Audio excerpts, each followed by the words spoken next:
যুক্তরাষ্ট্রে ভারতের পণ্য রপ্তানিতে 25% নতুন শুল্ক আরোপের পাশাপাশি প্রেসিডেন্ট ট্রাম্প গত মাসে ট্রুথ সোশ্যালে এক পোস্টে ইঙ্গিত দিয়েছিলেন রাশিয়ার অস্ত্র ও তেল কেনার জন্য ভারতকে অতিরিক্ত জরিমানা ভোগ করতে হবে। ট্রাম্প বলেছিলেন ভারত আর রাশিয়া থেকে তেল কিনবে না, কিন্তু ভারতীয় সূত্রগুলো বলছে এখনই এই বিষয়ে কোনো পরিবর্তন আসছে না, অর্থাৎ রাশিয়া থেকে ভারতের তেল কেনা বন্ধ হচ্ছে না। একটি সূত্র বলছে এগুলো দীর্ঘমেয়াদী তেল চুক্তি, এগুলো এমন কিছু না যে চাইলেই তা রাতারাতি বন্ধ করে দেওয়া যাবে। ভারত যে রাশিয়া থেকে তেল কিনছে তার যৌক্তিকতা তুলে ধরে যুক্তরাষ্ট্রের এক কর্মকর্তা বলেন, রাশিয়া থেকে ভারতের তেল আমদানির ফলে বৈশ্বিক তেলের দাম হঠাৎ বেড়ে যাওয়া ঠেকানো সম্ভব হয়েছে। এদিকে ইউক্রেনের সঙ্গে যুদ্ধে রাশিয়াকে ভারত অর্থায়ন করছে বলে অভিযোগ তুলেছে যুক্তরাষ্ট্র। স্যান্ডেলিনা সো, রূপচর্চায় আভিজাত্য।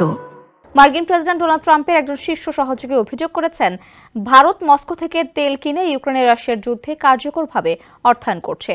রাশিয়ার তেল কেনা বন্ধ করার জন্য যুক্তরাষ্ট্র নয়াদিল্লির ওপর চাপ বাড়ানোর পরই এমন অভিযোগ সামনে এলো।